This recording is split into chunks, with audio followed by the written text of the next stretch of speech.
Hello everyone! Magandang umaga sa inyong lahat at good morning sa ating mga fantastic host na si Ron dyan sa studio.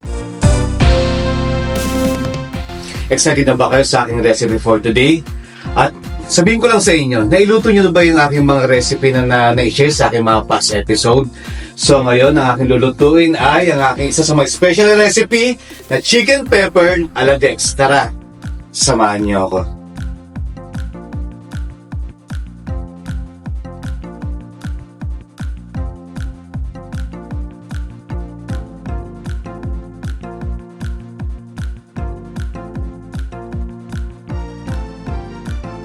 Magpakita tayo ng ating cooking oil sa ating pan. Make sure na sakto lang yung init ng pan natin para hindi mabigla yung luto ng manok natin. Mag-add tayo ng konting heat sa pan natin. Then again, makikita nyo na mainit na yung cooking oil natin pag umuusok na ng konti yung pan natin. Dapat sakto lang kasi pag the more na medyo mausok na, baka masunog yung manok natin.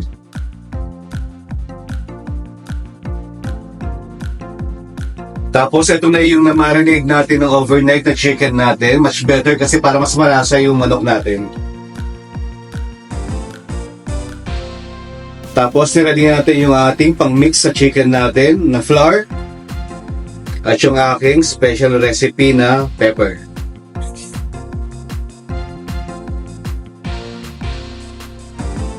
Then make sure pag uusok na yung cooking oil natin, pwede na tayo mag-start na magprito. Ayan, nakikita ko okay na. Medyo umusok na yung pan natin.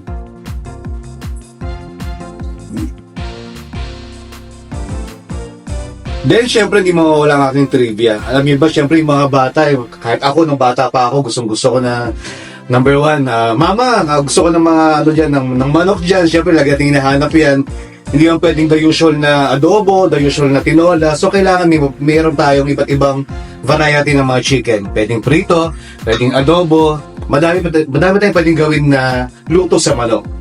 So, ito ang aking version ng chicken pepper ala Dex. So, start na tayo magprito.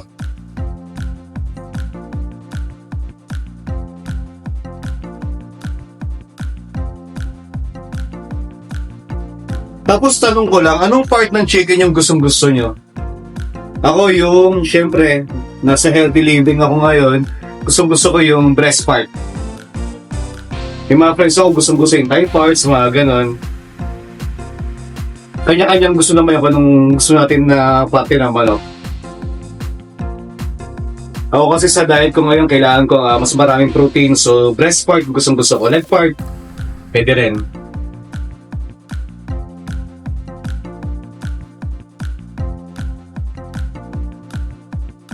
Then make sure na lubog yung chicken natin sa oil kahit kalahati para maganda yung luto ng manok natin. Tapos make sure na pag ipili kayo ng chicken, kailangan sakto yung niya, huwag puro buto, yung medyo malaman ng konti. Para pag kinain nyo, naghahalo yung laman sa kayo may konti siyang buto, mas masarap siyang kainin. Yung medyo mataba yung chicken natin. Minsan kasi nabibili sa market, medyo maliliit na yung manok natin ngayon. Konti na lang, makikita mo yung buto na agad.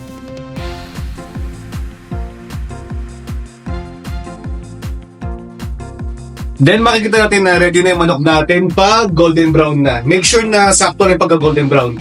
Pag medyo dark na yung brown niya, medyo sunog na yun, kailangan alahin lang yung apoy natin.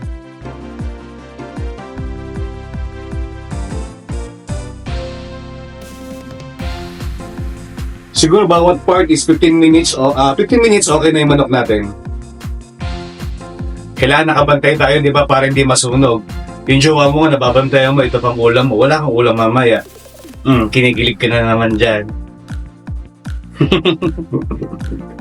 Yung jowa mo, kahit sa linggo, di ba, naantay mo, pauwi na ako, pero, di ba, tapos yung ulam susunogin mo, sayang. Isipin mo, ito yung yung love mo, di ba, maantay mo siya, willing to wait.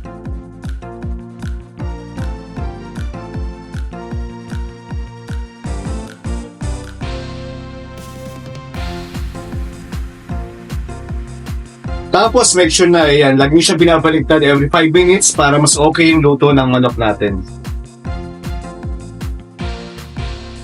And i-add ko lang, did you know na yung chicken ay mayaman sa protina?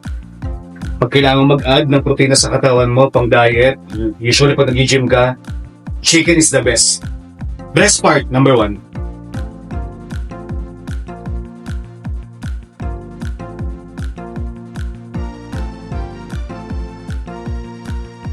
Every 5 minutes, lagi lang natin baliktarin yung chicken natin para maganda yung pagkakaluto. At saka sigurado hindi siya malansa kasi overnight natin binabad yung chicken sa mga lemon and pepper salt. So the best yung lasa nito pag naluto itong chicken natin.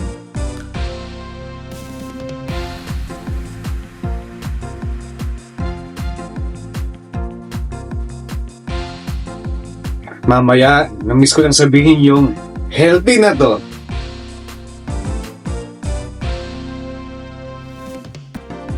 Mamaya marami na nakaabang ng mga friends ko nakakain nito. Yung isa sabi sa akin, anong lulutuin mo uli? Sabi ko mag-abang ka sa Funnel Lab para makita mo kung ano yung recipe ko. Funnel Lab every Monday, Wednesday, Thursday. Abangan niyo po yan.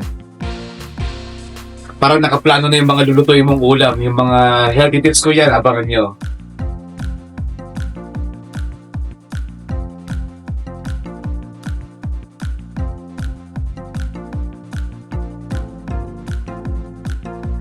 Tapos guys, yung iba gusto sakto lang yung kapit ng pepper. Pag naluto na yung chicken natin, pag nasa plate na, mag-add ka ng pepper.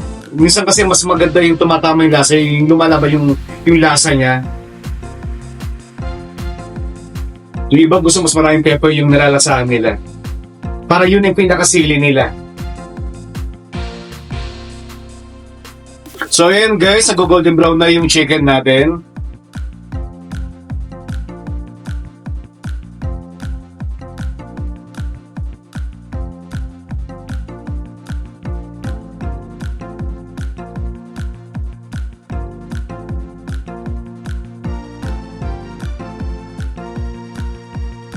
Tapos makikita yung luto na yung manok natin. Pag wala siyang lumalabas na parang blood na pula. Tapos again yung tips, kapag meron kayo toothpick, pwede siyang tusukin para pumasok yung init ng cooking oil natin sa loob para mas maluto hanggang loob yung manok natin. Hello mga ka-Funnel Lab at sa aking mga kusina ni Dex. Luto na ang aking pinagmamalaki na isa sa mga recipe ang chicken pepper ala Dex. Lagi ko sinasabi, healthy na to.